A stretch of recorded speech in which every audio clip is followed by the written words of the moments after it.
Olá pessoal, tudo bom com vocês? Me chamo Anderson Teixeira, estamos aqui em mais uma aula. Bom, hoje eu quero trabalhar aqui sobre os conceitos importantes aí da escolástica, que é o conceito de antiré, postiré e inré. São três conceitos importantes que a gente precisa abraçar para compreender o que eu vou propor aí ao falar das minhas especulações metafísicas. Enfim, de modo geral, a antiré diz respeito ao antes das coisas sensíveis. A postiré diz respeito àquilo que está na mente, como conceitos abstratos. E a inré diz respeito às coisas sensíveis. É idética ontológica, claro, ôntica, porque só é possível falar de ontologia na onticidade, no ente. É aquilo que o Heidegger chamava do ser e o ente e ser. O ente que vai em busca do ser e o ser que procura o ente. Então, esses são três conceitos filosóficos oriundos da tradição católica medieval, muito importante. Por quê? Porque quando a gente aborda, por exemplo, o primeiro conceito que eu acabei de falar, antirem, que significa antes das coisas sensíveis, abordamos a questão de Deus, ou seja, abordamos a meontologia, o meon, o não ser. Ou seja, o antes da coisa ou antes das coisas sensíveis, enquanto ato aqui e agora, existia ou inexistia. Esse é o conceito correto?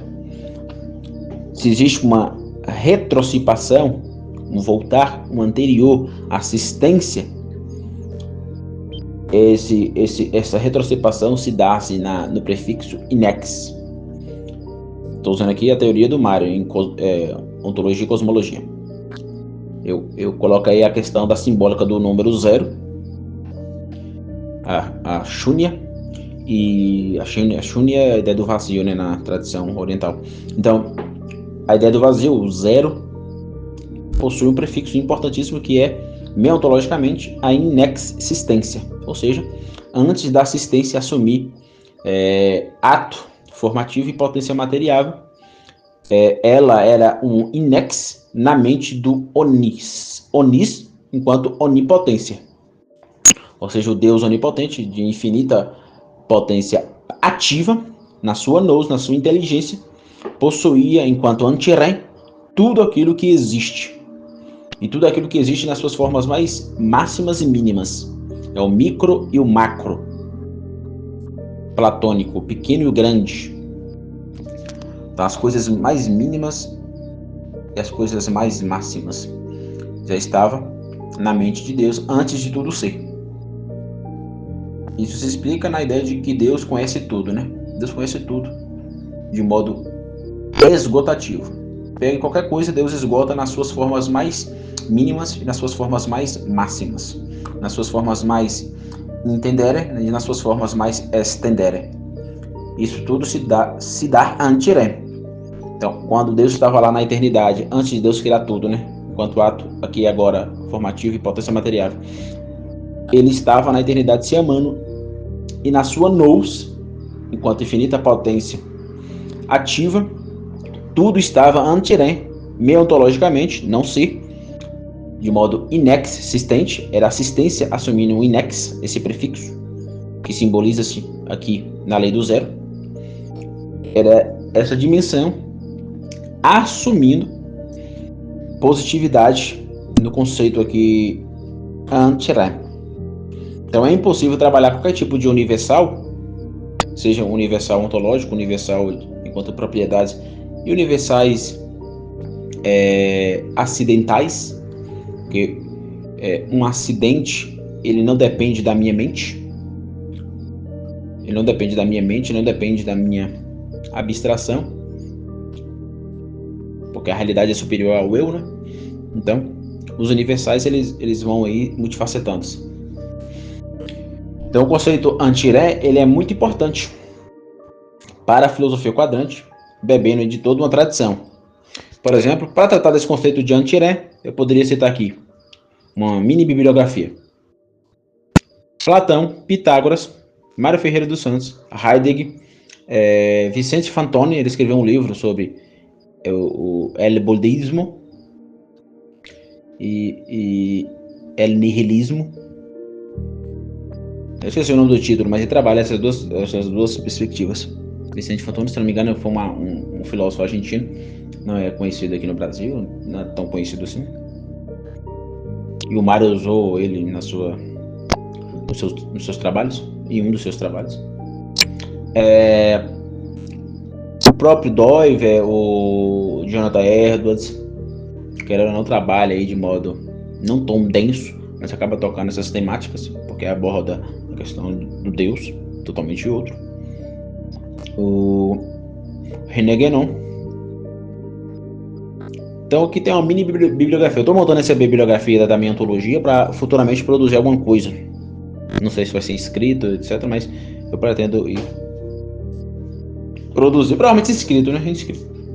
Vou escrever alguma coisa sobre isso, mas ainda estou montando bibliografia, estou estudando esse assunto, que é um assunto bem complexo, bem complexo. E olha que eu já tenho certa compreensão desse assunto.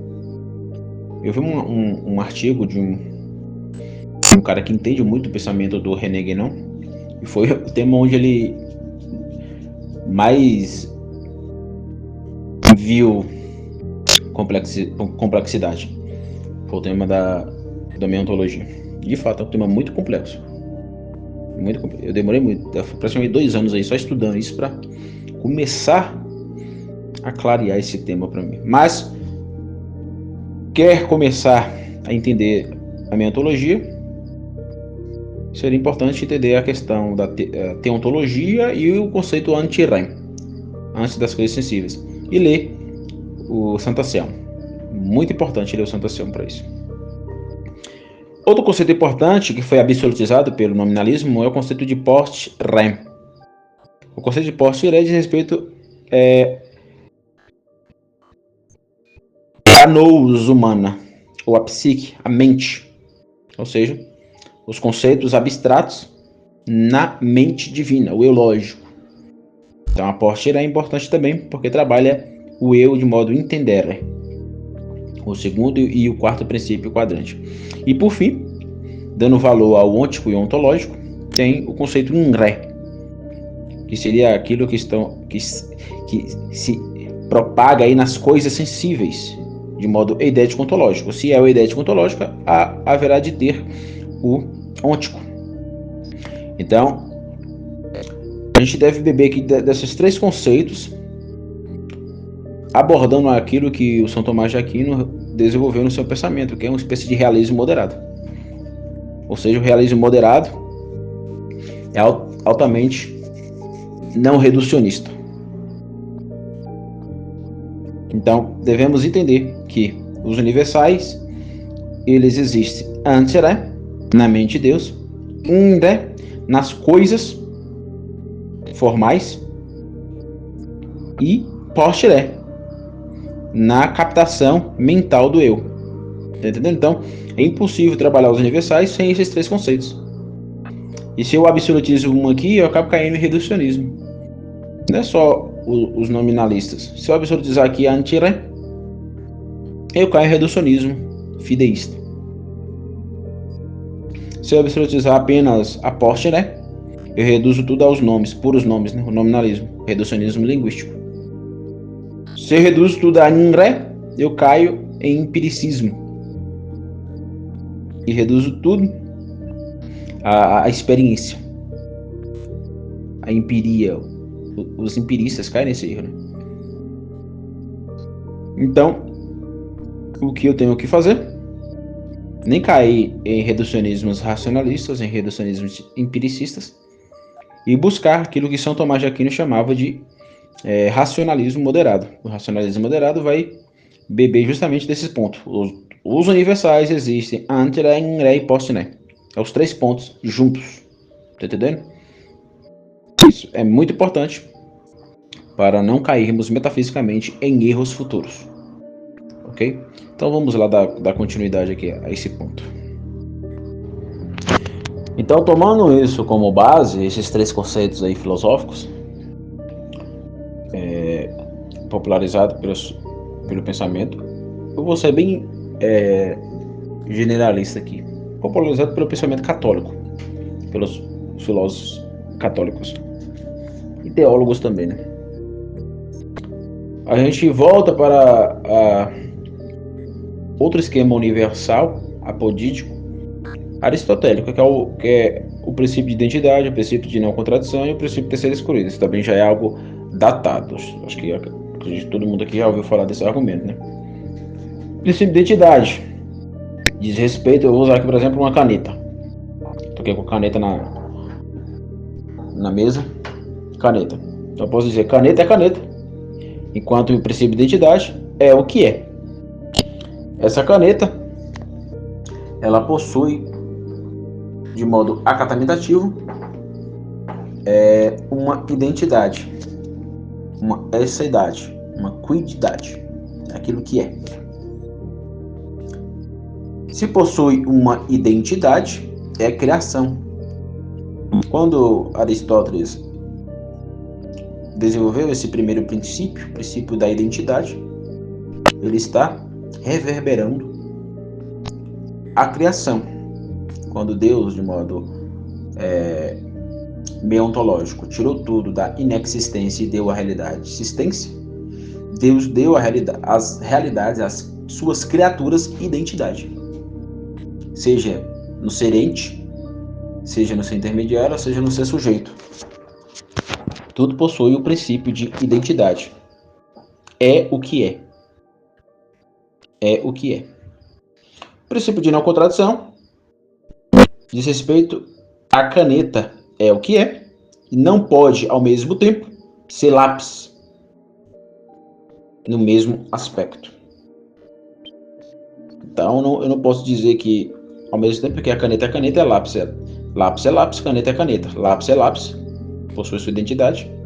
Caneta é caneta, possui sua identidade. Então, eu não posso dizer, ao mesmo tempo, lápis é caneta e caneta é lápis.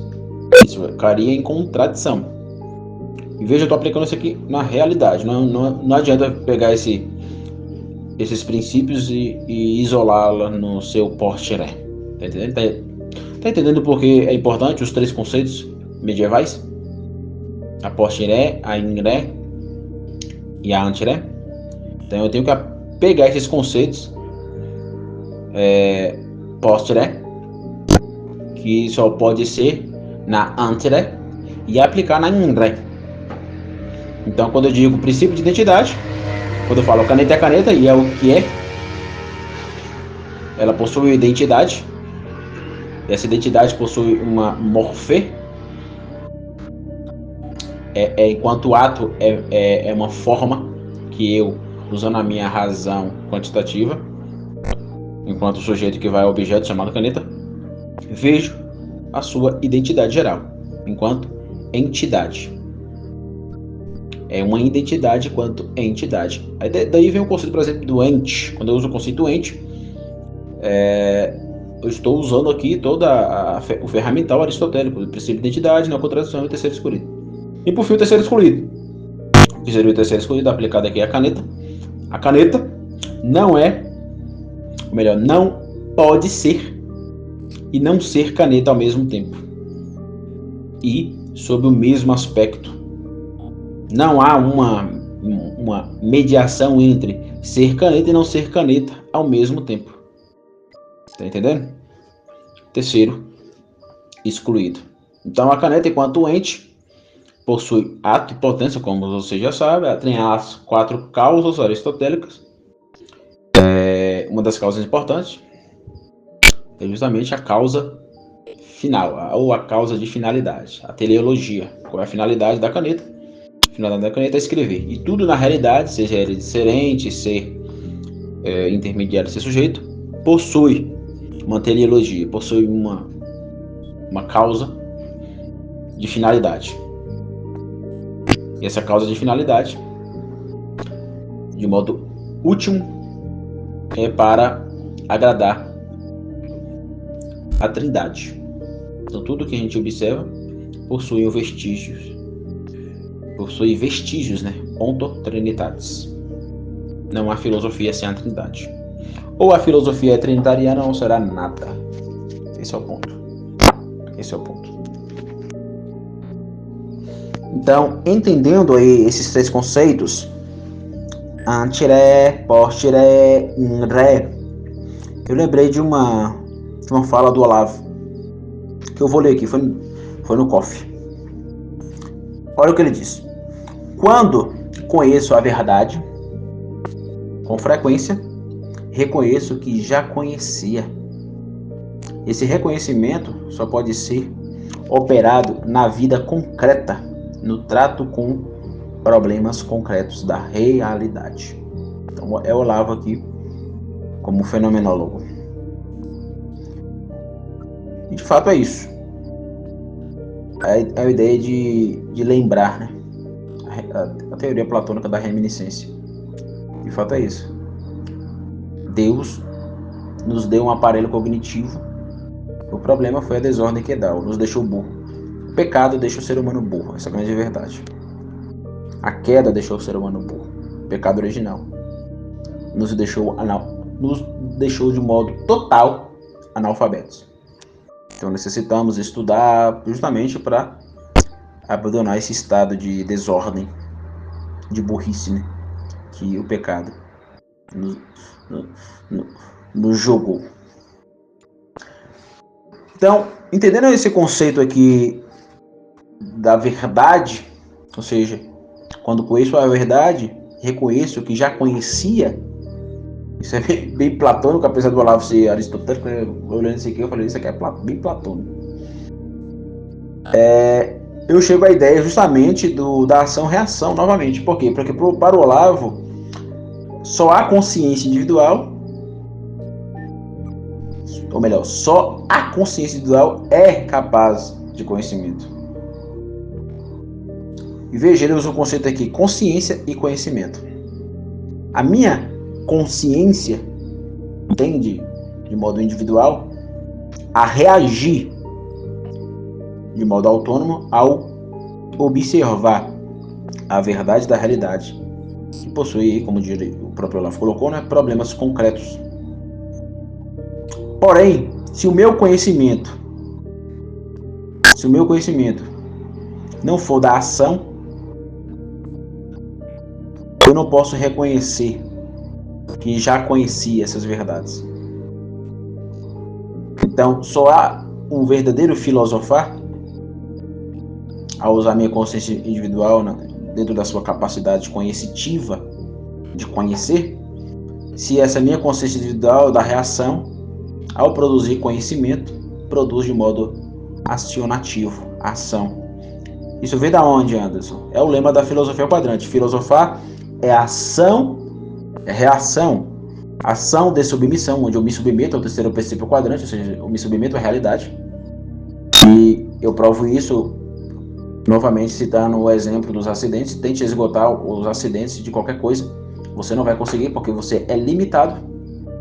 Então, o que nos resta, de modo a exaltar a Santíssima Trindade, é se submeter à verdade da realidade. E buscar sempre lutar contra a ocultação. Eu vou explicar essa ideia de ocultação e revelacionalização na minha teoria dos 12 vetores eidéticos. Vai chegar esse momento. Enfim. Então, filosofar é ação, reação. Então, quando eu olho para a minha consciência individual, eu entendo que eu sou da reação. Eu uso a minha autonomia. Ou seja, quando eu uso a minha autonomia individual, buscando a verdade, eu reajo. Então, por exemplo, quando eu, de modo fenomenológico, faço aquilo que o Olavo propôs no seu sistema de filosofia, ou seja, a ideia da contemplação amorosa, é um esquema de reação. É positivo, é ativo. É positivo e ativo. Eu quero que a realidade seja o que ela é, sem imposições. Quando eu digo eu quero que a realidade seja o que ela é minha consciência individual enquanto reação. Aí quando eu digo eu quero que a realidade seja o que ela é ação. Então são as duas coisas. Eu reajo de modo ativo e deixo a realidade ser o que ela é de modo acionativo. Então eu reajo de modo reativo, para ser redundante, né? e de modo acionativo me submeto e deixo ela ser o que ela é, de modo contemplativo. Eu contemplo a realidade. Então, só a consciência individual é capaz de conhecimento. Quando eu entendo isso na ação-reação, eu poderei reconhecer a verdade quando a conheço. Tá entendendo? Eu sei que pode ficar um pouco complexo isso aqui, mas existe uma linha aqui, um fio condutor bem importante, que isso tudo vai penetrar no realismo moderado. Ou seja, abraçar a tríade do Portiré, Antiré e Unvré. Esse tema aqui aparece no Aristóteles. Que tema, Anderson? A ideia de filosofar é ação-reação.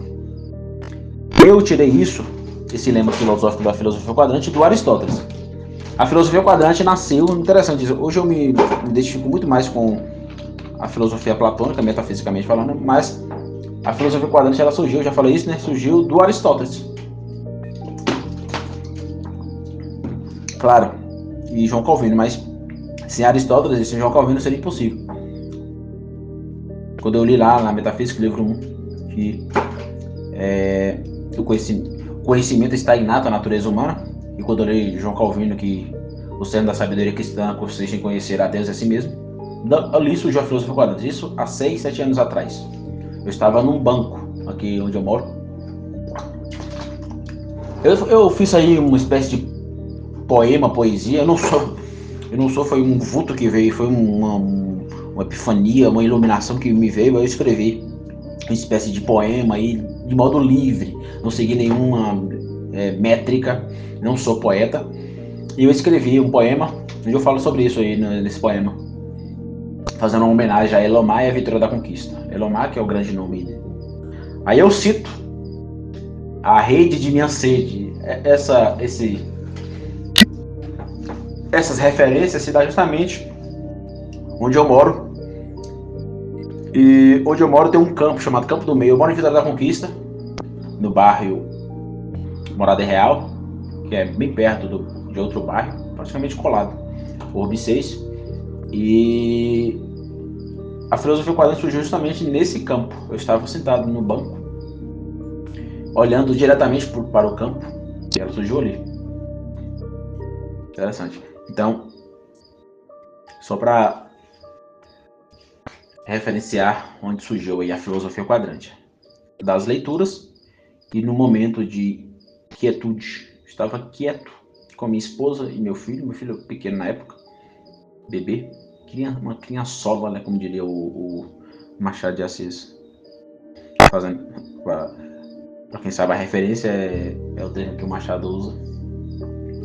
Pela boca, pela pena ou pela mente do Dom Casmurro, né, ou Bentinho, para se referir ao próprio Bentinho e a sua amada Capitu, criançola. Então, meu filho era uma criançola. Eu estava ali, eu e minha esposa sentados naquele banco, e aí ele vê a epifania da filosofia quadrante. Aí, só para citar aí, quando eu uso lá o termo a rede de minha sede, do campo do meio chuto a rede de minha sede. É esse campo que existe aqui em Vitória da Conquista. Tudo ali tem referente. Tudo aquele poema tem referente. Nadando na bananeira é justamente um local onde era uma espécie de rio que a maioria das pessoas aqui de Vitória da Conquista, em especial a galera que mora no bairro Obseis, Vila América e outros bairros, iam, chamado Caldeirão. Era chamado de bananeira. Não sei por que era chamado de bananeira, mas era chamado de bananeira. Então, uso todo um referente conquistense para exaltar o grande nome da nossa terra, o maior de todos. Como diria o Olavo, se existe um autor que é maior que o Brasil, esse autor é Mário Ferreira dos Santos. Aí eu faço a mesma analogia. Se existe um homem que é maior que Vitória da Conquista, esse se chama Elomar. A obra dele é maior, ele é muito maior que Vitória da Conquista. Enfim, voltando aqui, fechando esse parênteses, o Aristóteles, ele vai me dar a base para mim. Então veja como o Aristóteles é importante, né? Para mim usar esse lema da filosofia quadrante, filosofar é ação, reação. No livro Categorias, ele vai dizer o seguinte, eu vou citar ele aqui literalmente. Não existindo o conhecível, veja, o conhecível aqui é o terceiro princípio quadrante. O conhecível aqui é a realidade.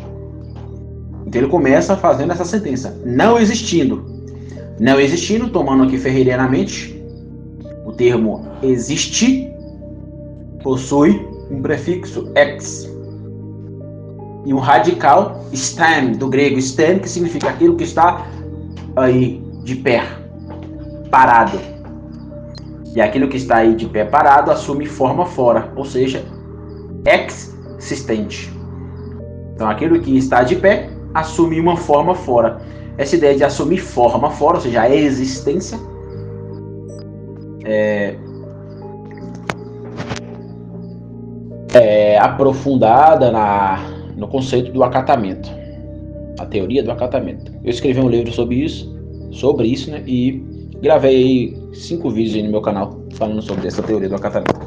Então, não existindo de modo stem, que assume o seu ex, assume esse prefixo na assistência, e ao assumir esse prefixo ex, indica-nos de modo extramentibus a realidade que assume forma fora de modo acatamento. Então, a existência e o conhecível é justamente isso. É a realidade posta aí. É a realidade posta aí. Para além da mente humana. Para além do extramentes ou extramentibus. Então ele continua. Não existindo o conhecível, não existe o conhecimento. Então, aquilo que ele chama de conhecível, realidade. Aquilo que ele chama de conhecimento, eu humano. Fenomenologia isso aqui, gente. Quer começar a estudar a fenomenologia do Russell, dos grandes discípulos do Russell? Começa pelo Aristóteles. Ele deu as bases. É por isso que o Whitehead está correto. Tudo é nota de rodapé a Platão e Aristóteles. Tudo. Na verdade, se não me engano, ele disse só a Platão, né? Mas eu colocaria também o Aristóteles. Eu acho, posso estar errado. Então, não existindo o conhecível, não existe o conhecimento. Ou seja, não existindo a realidade, não existindo a criação, não faz sentido nenhum existir o conhecimento. É aqui que a gente entende aquela frase famosa do Russell. Eu sou a minha consciência na coisa. Por quê? Porque toda consciência é consciência de algo. A gente pode relembrar também do Ortega y Gasset, né? Eu sou as minhas circunstâncias. Sem as minhas circunstâncias não há um eu. Porque eu só penso por causa da coisa. Então, o Descartes está equivocado na sua tese. Equivocado não. De fato, o pensar é algo apodítico, né? Mas é uma principiologia equivocada. Na verdade, não é eu penso, logo existo. Existe a coisa que há, porque alguma coisa há, dirá o Mário Ferreira dos Santos, logo penso. Por quê? Porque existindo o conhecível, a realidade, a coisa que há, ou melhor, não existindo o conhecível, não existe o conhecimento. Então não é eu penso, logo existo. A coisa existe, logo penso. Por quê? Ação, reação. O filosofar começa na ação. Eu me submeto à realidade, porque ela é superior ao meu pensar. Então, metafisicamente, ontologicamente, onticamente, essa frase do Descartes está errada. E se você discorda de mim, discorde de Aristóteles. Discorde de Russell. Apesar do Russell citar a todo momento o Descartes, né? Mas Aristóteles ele é bem claro em relação a isso. Não é que ele está negando que existe um eu que pensa. Na verdade, ele está fundamentando o filosofar como ação-reação. A filosofia começa na ação. Na ação de quê? Na ação de exaltar a realidade e dizer, não existindo o conhecível, não existindo a realidade, não existe o conhecimento, não existe o teu pensar, não existe a tua razão. Cala-te, tu és pó. Por esse realismo moderado. Você não esgota a realidade. Quem é tu? Quem é tu? Quem somos nós? Somos nada, pó. Aí o Aristóteles continua. Pois não existirá conhecimento de nada. Então, a ideia de pensar alguma coisa só tem valor a partir deste ponto aristotélico. Eu só posso conhecer, eu só posso exercer o meu conhecimento enquanto reação da consciência individual se eu assumir quanto ação que a realidade é superior. Por quê? Porque o eu que conhece só conhece no conhecível.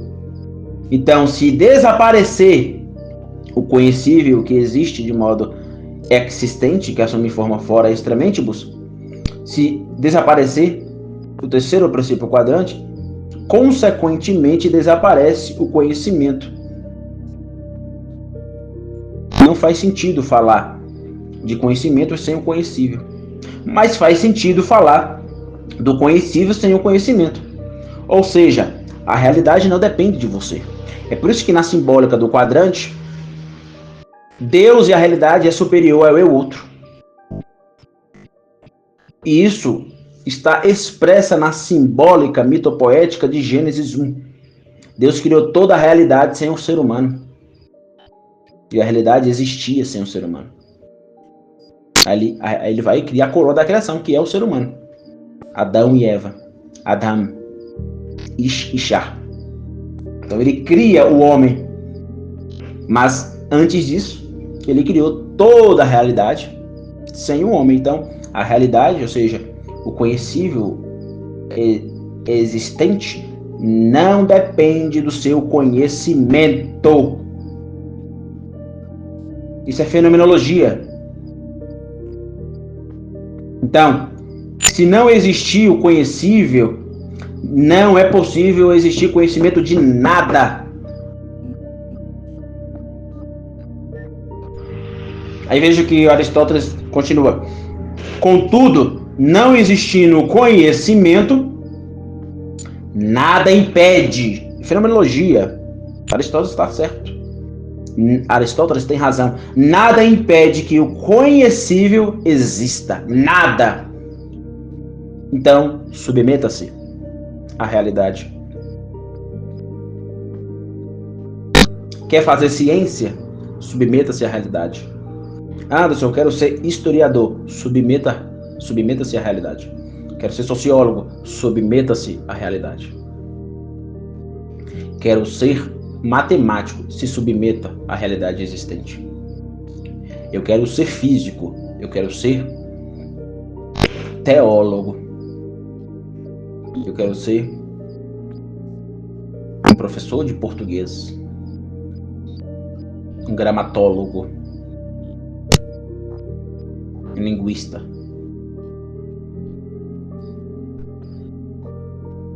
Eu quero ser um professor de historiografia. Eu quero ser um antropólogo. Submeta-se à realidade. E, de modo final, porque o filósofo lida com a totalidade, que essas ciências recortam. Totalidade do quê? Totalidade da realidade. Submeta-se, filósofo, à realidade. Você, aspirante a filósofo, submeta-se à realidade. Aprenda com Aristóteles. Então, o conhecível é a realidade. E ela possui um eixo em si mesma, micro-macro, que depende de Deus. É por isso que eu uso nos meus livros a ideia do mestre último e mestre penúltimo. Na verdade, o mestre último enquanto fundamento de tudo, é Deus. E o penúltimo é a realidade. Porque se eu dizer que a realidade é mestra última, eu vou estar caindo em panteísmo. Eu vou estar idolatrando a coisa. E colocando, como diria o apóstolo Paulo lá em Romanos capítulo 2, colocando a criatura no lugar do Criador. Se tornando uma besta. Não. Então eu uso essa expressão, mestra penúltima, invocando filosofar como ação, demonstrando o ponto aristotélico / cristão.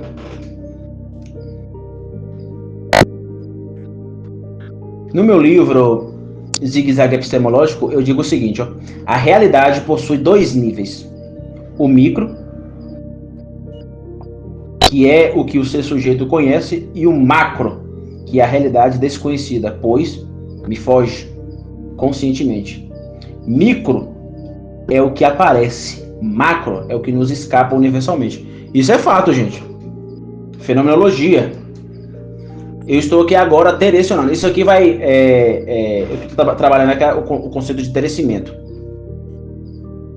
Tem uns amigos que discordam dos conceitos, mas esqueça o conceito e pegue o referente. Pega o referente. Ah, tá errado, esse conceito não tá errado não. Tá errado não. Então, se você achar um conceito mais sublime, pode me falar que eu mudo, mas a explicação vai continuar a mesma. Só eu lembrar lá da questão do passado, presente e futuro. Na teoria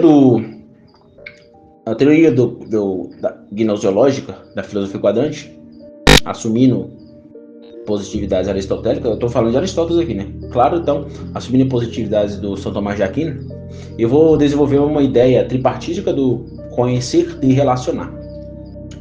Conhecer diz respeito à memória. Que, se a gente for usar a questão do tempo, um mudativo, é o passado, que ficou na memória. Eu conheço. E terecionar é aquilo que eu estou tendo aqui agora.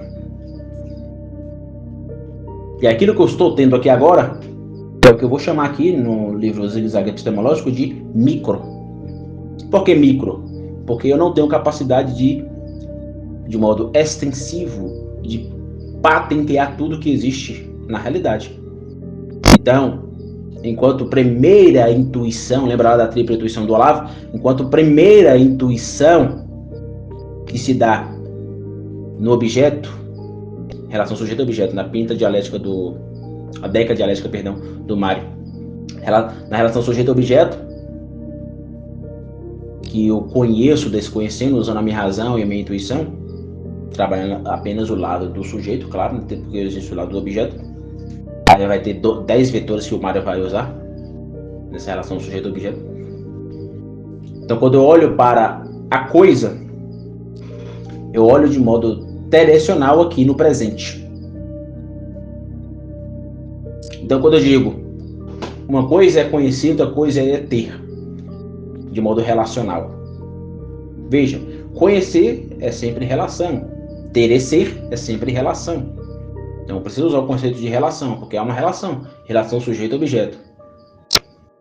Relação, segundo princípio e terceiro princípio quadrante. Fenomenologia. Então há sempre uma relação ir e vir. Relação. Então não tem como tirar o conceito de relação no conhecimento e no terecimento. Mas o grande ponto aqui está no terecimento, dando vazão aí aos grandes filósofos que me influenciam. Um deles é o Olavo. Então, a primeira intuição, na tripla intuição, é justamente a intuição enquanto fonte de luz no objeto e no olho. Então, enquanto fonte de luz no objeto e no olho, eu acatamento a coisa que existe, percebendo, como eu já falei em alguns vídeos aí, as propriedades, os acidentes daquele ente que existe aí, daquela coisidade, daquela coisa, daquele quid. de modo micro, e eu direciono essa realidade de modo micro, e o todo que eu sei que existe me foge de modo direcional. Por exemplo, eu estou agora aqui no meu trabalho, são exatamente 00:06 que eu estou gravando esse áudio, estou na guarita e estou direcionando aquilo que é micro, circunstancial, de modo relacional. Mas eu não estou direcionando, como eu estava algumas horas atrás, a minha casa, o meu ambiente, onde eu vivo. Nesse exato momento, agora, onde eu estou direcionando aqui a guarita, tem ali a portaria, o pátio, eu posso, de modo memorativo relacional, conhecer na minha memória, no meu eu, e entender a minha casa, a qual algumas horas eu estava. Tá entendendo? Aqui entra a questão do tempo. E o debate se o tempo existe ou não. Eu acredito, eu sigo uma perspectiva agostiniana. Acredito que passado e futuro não existem de modo sistente. Que existe apenas o presente. Um presente micro. Isso analoga-se com a teoria do telecimento. Mas eu não vou entrar nesse tema aqui. Então, explicando aqui o que eu estou dizendo, né? A realidade possui dois níveis, o micro e o macro. O micro é o que o ser sujeito conhece. O macro é a realidade desconhecida não no sentido de estar ocultada, desconhecida aqui no sentido de eu não consigo patentear. Claro que existe um desconhecimento ocultativo. Só aí você voltar na ideia da esgotabilidade. Você não consegue esgotar a realidade e os seus entes aí. Existe essa ocultabilidade. Mas eu estou usando o desconhecimento aqui no sentido de eu não estou direcionando, não está patente na minha frente. Não é um conhecimento por presença, para usar aqui o conceito do Olavo. Eu usaria aqui, eu trocaria o conhecimento por terecimento. Não é um terecimento por presença. Tá entendendo? Então, esse é o ponto. Micro é o que aparece, é o que eu direciono, é o que está patente no presente. E como eu falei várias vezes, o presente é uma fração. Então, o terecimento é uma fração. Só é você lembrar da simbólica do milésimo. O presente, enquanto fração, é como se fosse um milésimo. O presente é isso, é uma fração que deixa de ser, vai ao futuro. E aquilo que deixa de ser no presente vira passado e ao mesmo tempo vai ao futuro. Então, o presente, ele está o tempo todo deixando de ser para não ser, para ir. Então existe um devir ao ir e um deixar de ser para ficar. Tá entendendo? E isso analoga-se com o terecimento. Terecimento é fracionário, é uma fração. Então, a vida é uma fração. Já reparou? A vida é fração. Por isso, sem a perspectiva da eternidade,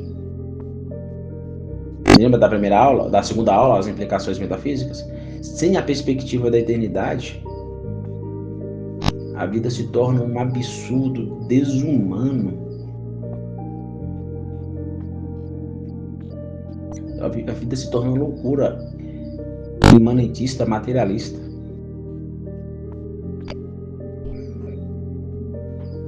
Então veja, continuando.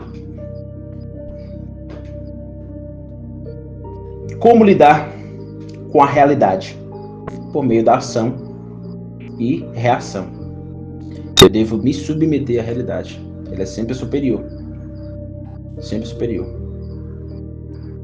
E eu devo ter em mente essa tríade: conhecer, ter, relacionar Essa ideia também positiva-se nos três conceitos: post-ré, ante-ré e in-ré.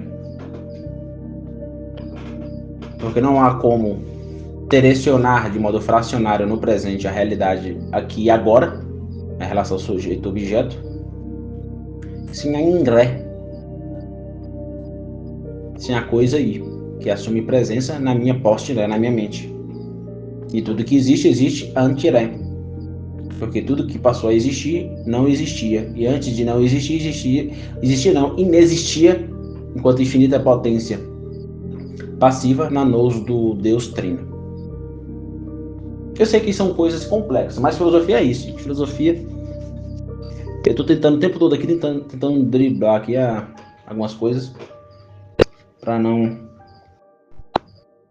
ficar tão abstrato. Mas de fato a metafísica é muito abstrata.